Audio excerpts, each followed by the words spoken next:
அது மட்டும் இல்லை, சட்டம் ஒழுங்கு அடியோடு சீர்கெட்டு போச்சு. எங்கே பார்த்தாலும் கொலை, கொள்ளை, திருட்டு, பாலியல் வன்கொடுமை நடக்காத நாளே இல்லை. கடந்த காலத்தில் நீங்கள் டிவி திறந்தீங்களா, தங்கம் என்ன விலைக்கு விற்கும், வெள்ளி என்ன விலைக்கு விற்கணுமாங்க. இப்போ கொலை நிலவரம் என்ன, அதுதான் எல்லா டிவிலையும் செய்தியாக இருக்குது. இப்படிப்பட்ட ஆட்சி தேவையா? எல்லாமே கஞ்சா போதை, அப்புறம் நிறைய போதைப் பொருள் வந்துடுது. போதைப் பொருளுக்கு இளைஞர்கள் மாணவர்கள் அடிமையாகி இன்றைக்கு இப்படிப்பட்ட ஒரு செயலில் இன்றைக்கு தமிழகம் போதைப் பொருள் நிறைந்த மாநிலமா, சட்ட ஒழுங்கு சீர்கெட்ட மாநிலமா இன்றைக்கு இந்த ஆட்சியில் இருக்குது என்பதை நேரத்தில் கேட்டுக்கிறேன். அது மட்டும் இல்லை, இன்றைக்கு நேற்றைய தினம் இந்த புழல் சிறையிலிருந்து நீதிமன்றத்துக்கு கைதிகளை அழைச்சிட்டு போகிறாங்க. இப்போ வலைதளத்தில் ஓடிக்கிட்டு இருக்குது. நான் வரும்போது பார்த்தேன், சென்னையில் கைதிகளை நீதிமன்றத்துக்கு ஆஜர்படுத்த அழைச்சிட்டு போகிறாங்க. அந்த கைதிக போலீஸ்காரனை மிரட்டுறாங்க. கைதி போலீஸ்காரன் மிரட்டுறாங்க. போலீஸ்காரன் முகத்தில் குத்துறான். பாவம், காவல்துறைக்கே பாதுகாப்பு இல்லை. எங்கே போய் நம்மளை போய் பாதுகாக்கிறது?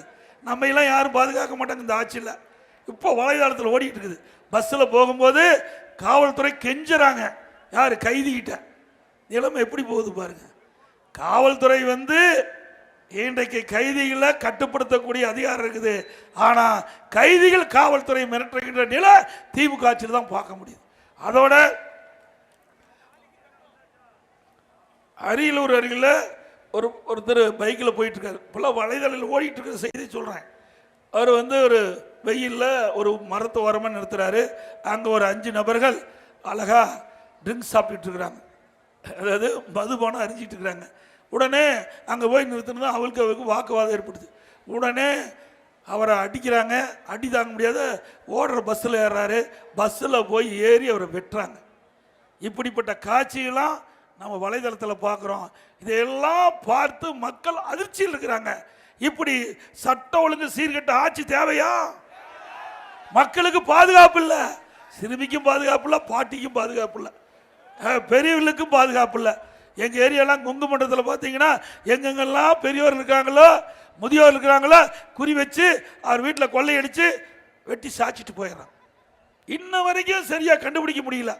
இப்படிப்பட்ட ஆட்சி தேவையா?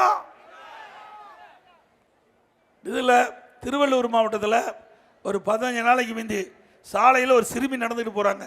எல்லா வலைதளத்திலையும் டிவிலையும் பார்த்துருப்பீங்க. பின்னாண்டே ஒரு நபர் போய் அப்படியே அந்த குழந்தையை தூக்கிட்டு போயிட்டான். அப்புறம் ஒரு வாரம் கழிச்சு அங்கேயே திருவள்ளூர் மாவட்டத்திலேயே இன்னொரு பெண் குழந்தை போது அங்கே ஒரு பாலியல் கொடுமை.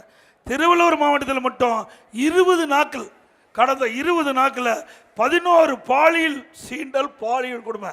ஒரு மாவட்டத்தில் 20 நாளில் 11 பாலியல் கொடுமை பாலியல் சீண்டல் நடக்குன்னா இந்த ஆட்சி எப்படிப்பட்ட ஆட்சி என்பதை பெண்கள் எண்ணி பார்க்க வேண்டும், பொதுமக்கள் எண்ணி பார்க்க வேண்டும். தமிழ்நாடு முழுவதும் தொடர்ந்து பாலியல் சீண்டல் பாலியல் வன்கொடுமை நடைபெற்றுகின்ற அவல ஆட்சி திமுக ஆட்சியில் தான் பார்க்க முடியும்.